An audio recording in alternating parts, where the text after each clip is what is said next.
বিজয় করে নিয়েছেন। জোরে পড়েন আল্লাহু আকবার। তাহলে আরেকটা বিষয় আমরা এখানে পেলাম, সেটা হচ্ছে রাসূলের আদর্শকে আমাদেরকে মেনে নিতে হবে। রাসূলের আদর্শ যদি যথাযথভাবে মানতে পারি, তাহলে আমরাও ওই বিজয় ছিনিয়ে আনতে পারবো। কথা বলেন ঠিক কিনা? এখান থেকে আল্লাহ তাআলার এই আয়াতে কারিমা থেকে আমরা আরো কিছু বিষয় জানতে পারি। সেটা হচ্ছে যে ঈমান এবং জুলুম কখনো একসঙ্গে থাকতে পারে না। কুফর এবং ইনসাফ একসঙ্গে থাকতে পারে। কুফর এবং ইনসাফ একসঙ্গে থাকতে পারে, কিন্তু জুলুম এবং ঈমান একসঙ্গে থাকতে পারে।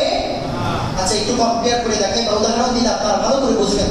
আমেরিকা এর শাসক কি মুসলমান নাকি কাফের? কাফের। সেই সাথে ইতালির শাসক উনি মুসলমান নাকি কাফের? কাফের হলেও ইনসাফ আছে না নাই? ইনসাফ থাকার কারণে এদের রাজত্ব